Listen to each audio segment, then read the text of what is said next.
छोटी बड़ी खबरों के साथ ग्रैंड न्यूज में आपका स्वागत है। नमस्कार, मैं तिलेश्वरी। आगे बढ़ने से पहले आइए देखते हैं आज की हेडलाइंस। लालबाग ग्राउंड में महीनों से पड़ा हाई मास्ट पोल।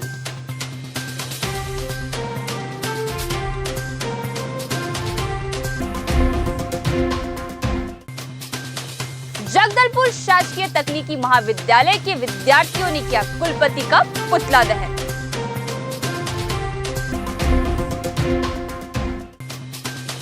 मुख्यमंत्री विष्णुदेव साय ने भाजपा कार्यकर्ताओं को किया सम्मानित।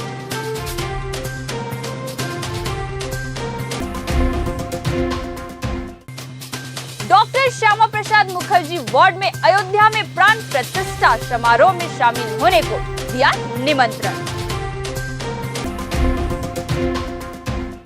अब खबरें विस्तार से। बस्तर संभाग मुख्यालय जगदलपुर के ऐतिहासिक लालबाग खेल मैदान में महीनों से पड़ा हाई मास्क पोल यहां ग्राउंड में प्रतिदिन अभ्यास करने आने वाले खिलाड़ियों के लिए असुविधा का कारण बना हुआ है। इस वजह से पोल से टकराकर चोटिल होने की संभावना बनी हुई है। इस तरह से लालबाग मैदान में रखे हुए हाई मास्क लाइट के पोल के आसपास में खेलने वाले खिलाड़ियों में इस पोल से टकराकर चोटिल होने का डर बना रहता है। लगभग 3 महीने पूर्व लालबाग मैदान पर वीआईपी नेताओं के दौरे और सभाओं के चलते पीडब्ल्यूडी विभाग द्वारा हाई मास्क लाइट के पोल को निकालकर ग्राउंड में इस तरह से रख दिया गया है। पीडब्ल्यूडी के E&M विभाग की सुस्ती के चलते यह स्थिति बनी हुई है। यहाँ काफ़ी दिनों से फोर्स की तैयारी कर रहे हैं, तो अभी इसके लिए हम लोग यहाँ पे वो कर रहे हैं सर कि जो अभी जो लाइट निकाल के रखे हुए हैं पोल, वो कुछ महीने से, तो वो उससे हम लोग की प्रैक्टिस में परेशानी हो रही है। हम लोग जाके उसमें ना टकरा जा रहे हैं सर, तो या इसको हटा दिया जाए या फिर इसको पुनः लगा दिया जाए, इन्हें से ज़्यादा अच्छा रहेगा सर। तो आपका क्या मतलब किससे क्या अनुरोध है, किसी से क्या करना चाहिए? जी, ये नगर पालिका से हमको वो है कि इसको पुनः लगा दिया जाए। इस विषय पर निगम आयुक्त का क्या कहना है, आइए जानते हैं। लालबाग में एक हाई मास्ट लाइट लगा हुआ था, जिसमें वीआईपी जब प्रोग्राम के समय हुआ था उस समय उनको सिक्योरिटी पर्पज से निकाल दिया गया था, निकाल कर वहीं किनारे में रख दिया गया है। क्योंकि यह कार्य जो है पीडब्ल्यूडी E&M के द्वारा किया गया था और इसकी एजेंसी भी पीडब्ल्यूडी E&M ही है और नगर निगम को हैंडओवर हुआ नहीं है। इसलिए मेरी बात अभी पीडब्ल्यूडी E&M के अधिकारियों से हुई है और उसके बाद फिर उनको निर्देश दिया गया है, उनको आश्वासन भी दिया गया है कि उक्त लाइट को पुनः जैसे पूर्व स्थिति में था उसी स्थिति में पुनः स्थापित कर दिया जाए। कब तक सर ये कार्रवाई करने के बाद की क्या है? बात हुआ है क्योंकि टेक्निकल टीम उनकी आती है, टेक्निकल टीम आकर कितने दिन में करती है तो उस पर पर्सनल जो है मैं एक प्रकार से उसका फॉलोअप करते रहूँगा और निश्चित ही एक बार विजिट भी करके हम उसका निराकरण हम कर लेंगे। फीस बढ़ोतरी को लेकर नाराज अखिल भारतीय विद्यार्थी परिषद के द्वारा स्वामी विवेकानंद विश्वविद्यालय के फीस बढ़ाने को लेकर CSVTU के कुलपति MK वर्मा का किया पुतला दहन। काफी संख्या में मौजूद छात्रों ने फीस में हुई बढ़ोतरी का विरोध जताते हुए फीस कम करने की मांग की है। अखिल भारतीय विद्यार्थी परिषद के द्वारा बताया गया कि CSVTU के कुलपति के द्वारा यूनिवर्सिटी के फीस में वृद्धि की गई है, जहां पूर्व में छात्रों को 563 रुपए लिया जाता था, जिसे बढ़ाकर 2014 रुपए कर दिया गया है। इसको लेकर छात्रों को काफी दिक्कतों का सामना करना पड़ रहा है। वहीं छात्रों से कई ऐसे शुल्क भी लिए जा रहे हैं जिसकी सुविधा छात्रों को नहीं मिल रही है। फीस कम करने की मांग करते हुए अखिल भारतीय विद्यार्थी परिषद के बैनर तले काफी संख्या में छात्रों ने बस्तर के जगदलपुर शहर शासकीय तकनीकी महाविद्यालय के सामने रैली निकालकर जमकर नारेबाजी की और कुलपति MK वर्मा का पुतला दहन किया। साथ ही अखिल भारतीय विद्यार्थी परिषद ने मांग पूरी नहीं होने पर उग्र आंदोलन करने की चेतावनी भी दी है। होश में आओ, होश में आओ। छात्र शक्ति से मत टकराओ, मत टकराओ, मत टकराओ। छात्र शक्ति से मत टकराओ, मत टकराओ, मत टकराओ। विद्यार्थियों को न्याय दो, न्याय दो। भारत माता की जय। बोलो भारत माता की जय। बोलो भारत माता की जय। ठीक करेंगे 3 काम, परीक्षा और परिणाम। ठीक करेंगे 3 काम, परीक्षा और परिणाम। आज जो हम लोग हमारे वाइस चांसलर जो है, जो हमारे कुलपति हैं, उनका हम लोग आज पुतला दहन करने के लिए हम लोग सब यहाँ इकट्ठे हुए हैं, सारे छात्र। हम लोग का मुद्दा ये है कि हमारा जो बढ़ोतरी हो रहा है एग्ज़ाम का फ़ीस का, जो हमारा हर साल एग्ज़ाम का फ़ीस जो लिया जाता है वो पहले 563 रुपये था और उसको बढ़ा के 1500 2000 इतना किया जा रहा है। हम लोग तो ऐसे भी जनरल कैटेगरी में आते हैं, उसको भी हम लोग को स्कॉलरशिप मिलता नहीं है और जनरल कैटेगरी में आते हुए भी और सारा मैथ्स फीस भी दे रहे हैं और हॉस्टल फ़ीस दे रहे हैं। ऊपर से जो हमारा कॉलेज का फ़ीस है उसको देने के बाद अब एग्ज़ाम फ़ीस भी की जो बढ़ोतरी हो रही है उसके कारण हम लोग इसको देने के लिए उतना हमारा आर्थिक स्थिति उतना ठीक नहीं है, उसके बाद भी बढ़ाया जा रहा है। तो हम लोग का बोलना ये है कि जो ये फ़ीस बढ़ोतरी हो रहा है उसको कम किया जाए, या तो बढ़ोतरी हो ही ना, उल्टा और कम कर दिया जाए तो ज़्यादा अच्छा है। छत्तीसगढ़ स्वामी विवेकानंद तकनीकी विश्वविद्यालय की विषय है कि यहाँ पर जिनके जितने भी कॉलेजेस हैं, तो चाहे इंजीनियरिंग कॉलेज हो, पॉलिटेक्निक कॉलेज हो और फार्मेसी कॉलेज में एक साथ 500-600 की फीस में बढ़ोतरी हुई है, वो छात्रों के साथ न्याय संगत नहीं है। इसके विरुद्ध में विद्यार्थी परिषद के कार्यकर्ता विश्वविद्यालय दुर्ग में भी गए, इस विषय पे प्रदर्शन भी किए, आंदोलन भी हुआ जिला स्तरीय, परंतु उनका कोई इस प्रकार का बयान नहीं है कि इनका फीस में बढ़ोतरी कम हो, क्योंकि एक साथ 500-600 इस प्रकार का बढ़ोतरी ना एक सामान्य मध्यम वर्ग के विद्यार्थी के लिए न्याय संगत नहीं है। अगर ये प्रति वर्ष इस प्रकार से बढ़ाया जाएगा ना तो और बाकी जो विद्यार्थियों के लिए बहुत सी दिक्कतों का सामना करना पड़ता है। इंजीनियरिंग कॉलेज में मेस की फीस भी नहीं दिया जाता है, बच्चों को यहाँ तक कि मेस के लिए पैसा जमा करना पड़ता है। वहाँ पर मेस के लिए खाना बनाने तक का वृत्ति की व्यवस्था नहीं है, वहाँ पर खुद मेस की पैसा ज़्यादा कलेक्ट करके उनको वृत्तियों को पैसा दिया जाता है, तब उनके लिए भोजन तक बनाया जाता है। इन परिस्थितियों में है विद्यार्थी हैं, पर भी हर साल फीस बढ़ोतरी करना न्याय संगत नहीं है। छत्तीसगढ़ के मुखिया विष्णुदेव साय का 6 जनवरी को जगदलपुर के धर्मपुरा में आगमन हुआ था। वहां पर कार्यकर्ताओं का सम्मान सम्मेलन रखा गया था। इस कार्यक्रम में बस्तर जिला के सभी ब्लॉकों से ऊर्जावान भाजपा के कार्यकर्ता एवं पदाधिकारीगण पहुंचे हुए थे। इन सभी कार्यकर्ताओं के बदौलत छत्तीसगढ़ में भारतीय जनता ने सत्ता में वापस लौटी। इन्हीं सभी कार्यकर्ताओं को सम्मानित करने हेतु विष्णुदेव साय कार्यक्रम स्थल पर पहुंचकर सभी को सम्मानित किया। आइए जानते हैं इन सभी पदाधिकारी एवं कार्यकर्ताओं ने विधानसभा जीतने में अपनी योगदान इन्हीं की जुबानी। सम्मानीय मुख्यमंत्री जी का बस्तर आगमन था, बहुत ही खुशी की बात है। हमने पूरे विधानसभा में बीजेपी की परचम लहराई है और बीजेपी के हमारे विधायकगण भी बनाए हमने, और हमने मुख्यमंत्री, हमारे जो बीजेपी की मुख्यमंत्री जी भी बन गए हैं और आज उनका बस्तर दौरा था, पहली बार वो जगदलपुर में आए। हमको बहुत उत्साह और खुशी हुई और आने वाले समय में हम यहाँ जो लोकसभा की सीटें हैं वो भी बीजेपी से ही बना के देंगे और परचम जीत लहराएंगे। हम आप लोग मेहनत कितना किए थे? हम लोग बहुत मेहनत किए थे, हम बहुत मेहनत किए थे और हमारी मेहनत रंग लाई है, इसलिए हमको बहुत खुशी हुई है। हम लोगों ने महिला मोर्चा की पूरी टीम ने जेंट्स लोग के साथ में हमने बराबरी की और इस मैदान में उतरा, चुनावी मैदान में, और हमने जीत हासिल की, इसलिए हमको बहुत खुशी हुई है। हमने और हमारी महिला मोर्चा की बहनों ने बढ़ चढ़कर इस कार्यक्रम में हिस्सा लिया है। माननीय मुख्यमंत्री जी आज बस्तर में पहली बार आए हैं तो हम लोग को बहुत खुशी हुई है और इतने ज़्यादा उत्साहित हैं लोग। देखे होंगे आप, वहाँ इतनी भीड़ है, जो व्यवस्था किए थे उससे भी बढ़ चढ़कर लोग आए हुए हैं। अब आने वाले समय में लोकसभा चुनाव है तो आप लोगों को कितना मेहनत रहेगा, क्या रहेगा? अभी आप देख रहे हैं कि हम लोग अभी इतना मेहनत करके बीजेपी की परचम लहराए हैं, तो लोकसभा में भी हम उम्मीद करेंगे कि और अपना मेहनत करेंगे कि 11 की 11 सीटें हमारी बीजेपी की हो।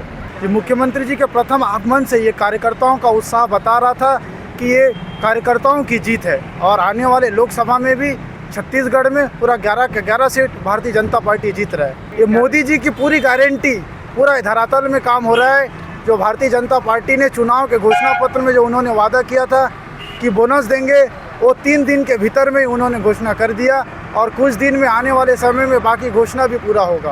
पहली बार ऐसा हुआ है कि किसी भी मतलब पार्टी का जो कार्यकर्ताओं को सम्मान किया गया है, कैसा लगा आपको? जी ये छत्तीसगढ़ में नहीं है, शायद देश में भी शायद पहली बार होगा कि एक कार्यकर्ताओं का सम्मान हो रहा है। और आज हम सभी कार्यकर्ताओं के लिए बहुत बड़ा दिन है कि आज ये सभी कार्यकर्ताओं को सम्मान दिया गया है। डॉक्टर श्यामा प्रसाद मुखर्जी वार्ड के राम भक्त विगत 2 दिनों से गाजे बाजे और नारों के साथ घूम घूम कर प्रत्येक घरों में अक्षत श्री राम जन्मभूमि निर्माणाधीन मंदिर अयोध्या की फोटो के साथ आगामी 22 जनवरी 2024 के शुभ दिन पर प्रभु श्री राम के बाल रूप भव्य प्रतिमा को नवीन निर्माणाधीन मंदिर के गर्भगृह में विराजित करने और उनके प्राण प्रतिष्ठा के संबंध में जानकारी दे रहे हैं। वार्ड पार्षद संजय पांडे सभी भक्तगणों के साथ वार्ड के प्रत्येक घर में 22 तारीख को इस अभूतपूर्व दिवस को बहुत धूमधाम और उत्साह से मनाने का निवेदन भी कर रहे हैं। संजय पांडे ने कहा है कि भगवान राम के 500 वर्षों के बाद उसी स्थान पर फिर से प्राण प्रतिष्ठा होने पर अभूतपूर्व उत्साह का वातावरण प्रत्येक घर में है। सभी लोग इस प्राण प्रतिष्ठा में अपना योगदान देना चाहते हैं और इसलिए 22 जनवरी को शहर सभी लोग घंटी शंख बजाकर अपने घरों को सजाकर इस कार्यक्रम में शामिल होंगे। प्रत्येक परिवार को 22 जनवरी के बाद श्री राम लला के दर्शन करने का निमंत्रण भी अक्षत और राम लला की फोटो और मंदिर की भव्य फोटो देकर अयोध्या आने का निमंत्रण भी दिया जा रहा है। नगर के सभी वार्डों में राम भक्त घर घर जाकर न्योता दे रहे हैं। इस कार्य में वार्ड के भक्तगण शामिल रहे।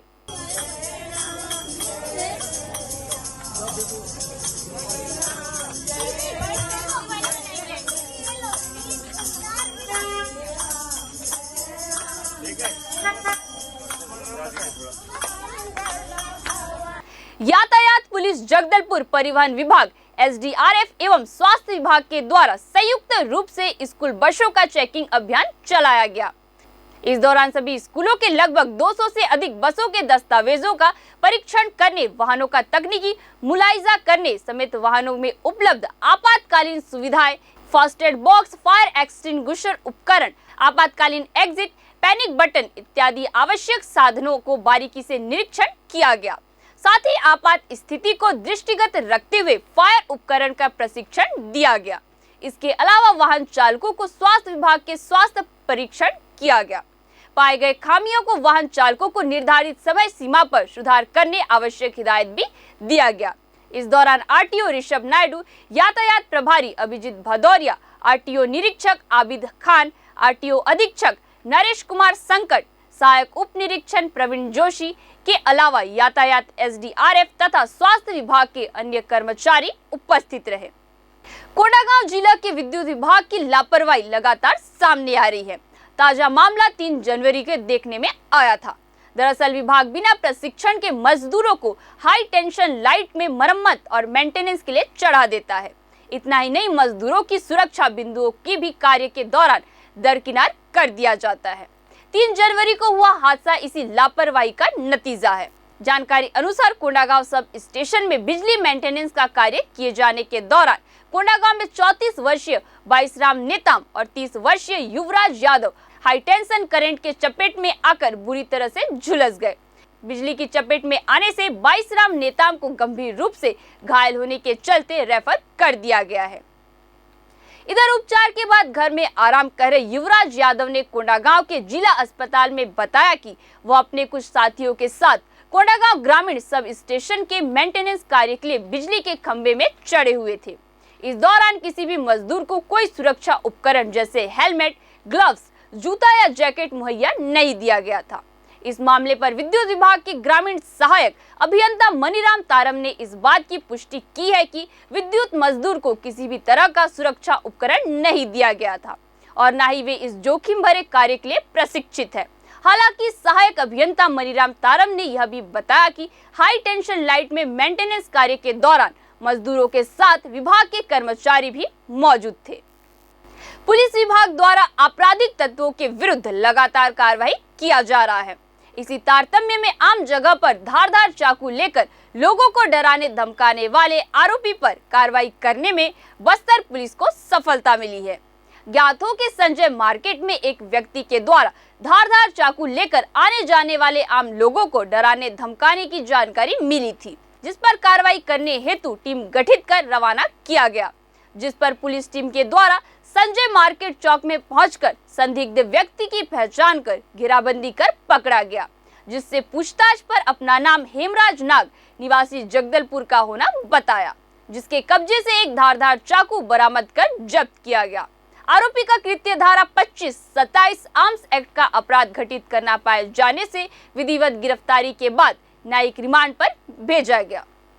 मुख्यमंत्री बनने के बाद पहली बार मुख्यमंत्री विष्णुदेव साय राजिम पहुंचे और भक्त राजिम जयंती महोत्सव में शामिल हुए। सीएम के साथ उप मुख्यमंत्री अरुण साह, पूर्व मंत्री ताम्रध्वज साहू भी मौजूद थे। महामहोत्सव में साहू समाज के लोग बड़ी संख्या में शामिल हुए। सीएम साय का समाज के पदाधिकारियों ने जोरदार स्वागत किया। सीएम साय ने कांग्रेस सरकार पर तंज कसते हुए कहा कि जब हमारी सरकार थी तब देश नहीं विदेश में राजिम का नाम था। जरूर पिछली कांग्रेस सरकार में कुछ कमी थी, फिर से राजिम कुंभ का आयोजन किया जाएगा। वही किसानों को दिए जाने वाले अंतर की राशि को लेकर कहा कि छत्तीसगढ़ में विरासत के रूप में खाली खजाना मिला, व्यवस्था कर किसानों के खातों में एक मुश्त अंतर की राशि देंगे। ये राजिम कुंभ हमार जो सरकार चलत रही से भारतीय जनता पार्टी के राजिम कुंभ के माध्यम से ये जगह के पूरे देश ही नहीं दुनिया में पहचान देहे के काम हमार सरकार करे रही।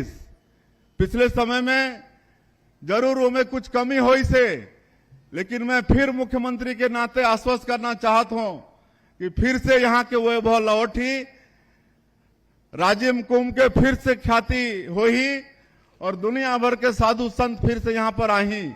हमन जो डिफरेंस के राशि है वाला एक मुश्त किसान मन के देह के काम करबो, काबर के हमला विरासत के रूप में छत्तीसगढ़ में खाली खजाना मिली से तो कुछ तो व्यवस्था करना पड़ी ना।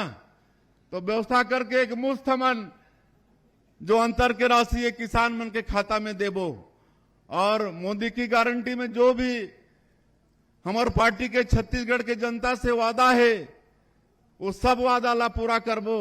चाहे हमार छत्तीसगढ़ कांग्रेस कमेटी के अध्यक्ष दीपक बैज उत्तर छत्तीसगढ़ के हसदेव अरण्य जाते समय थोड़ी देर कटघोरा में रुके। दीपक बैज का कटघोरा में कांग्रेसियों ने स्वागत किया। यहां मीडिया से चर्चा के दौरान उन्होंने कहा कि जंगल काटकर आदिवासियों को भाजपा सरकार बेदखल करना चाहती है। उन्होंने कहा कि पीड़ितों से मिलकर उनकी समस्याओं से वे रूबरू होंगे। पीसीसी चीफ ने बताया कि कांग्रेस से निष्कासित पूर्व विधायकों की लोकसभा चुनाव तक वापसी की संभावना नहीं है। दीपक बैज ने कहा उद्योगपतियों को लाभ पहुंचाने आदिवासियों को किया जा रहा है बेदखल।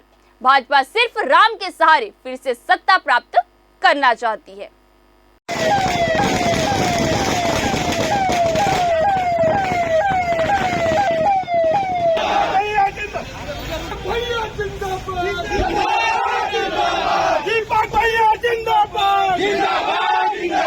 कांग्रेस पार्टी जिंदाबाद जिंदाबाद जिंदाबाद कांग्रेस पार्टी जिंदाबाद जिंदाबाद जिंदाबाद भैया जिंदाबाद जिंदाबाद जिंदाबाद भैया जिंदाबाद जिंदाबाद दीपक भैया जिंदाबाद जिंदाबाद जिंदाबाद कांग्रेस पार्टी जिंदाबाद जिंदाबाद जिंदाबाद कांग्रेस पार्टी जिंदाबाद जिंदाबाद जिंदाबाद दीपक हसदेव अरण्य जा रहे हैं, वहाँ के जाके गांव भी देखेंगे, लोगों से चर्चा भी करेंगे, वहाँ के आदिवासियों से मिलेंगे, प्रभावितों से मिलेंगे। जिस तरह से भारतीय जनता पार्टी की सरकार पूरी जंगलों को कटाई कर एक उद्योगपतियों को देने के लिए वहाँ पे हमारे आदिवासी और वहाँ के लोगों को बेदखल करने का काम कर रहे हैं और अंधाधुंध पेड़ों की कटाई हो रही है, जो आज पूरे प्रदेश में इसके खिलाफ आक्रोश है। इसलिए आज वहाँ जाके हम लोग वहाँ के लोगों से मुलाकात करेंगे। इस जांच कमेटी में टीएस बाबा का नाम नहीं है, उसको लेकर क्षेत्र के बड़े नेता हैं, उनका नाम हसदेव क्षेत्र में भी नहीं। टीएस बाबा पहले जा चुके हैं और उन्होंने निवेदन भी किए कि मैं जा चुका हूँ, इसलिए दूसरे को मौका मिलना चाहिए। मेरे उनसे बात हुआ। आगामी लोकसभा है, तो दो जो विधायक हैं उनको हटाया गया, उनको लेकर अब वापसी हो सकती है क्या? देखिए, अभी तो पार्टी ने अनुशासनहीनता के खिलाफ में कार्रवाई की है। अगर आगे अच्छे से रहेंगे, ठीक रहेंगे तो कोई दिक्कत नहीं है, लेकिन अभी लोकसभा तक तो मुझे लगता है कोई गुंजाइश है इसका। अभी दो सीट में कांग्रेस है, इस बार राम मंदिर का एक मुद्दा, तो इसको देखकर आप किस तरह की इस बार छत्तीसगढ़ में सीट देखिए, भारतीय जनता पार्टी पास कोई मुद्दा है नहीं, ना महंगाई, ना बेरोजगारी, ना गरीबी। सिर्फ क्या राम के नाम से चुनाव लड़ना चाह रहे हैं, देश की जनता जान रही है। इसलिए भगवान राम क्या भारतीय जनता पार्टी के सबके नहीं है, आस्था है सबके हैं वो। तो इस तरह से राम के नाम से वोट मांगना ये भारतीय जनता पार्टी की पुरानी आदत है। ग्रैंड न्यूज में आज के लिए बस इतना ही। आपसे फिर मुलाकात होगी नई ताजा तरीन खबरों के साथ। तब तक के लिए हमें दीजिए इजाजत। नमस्कार।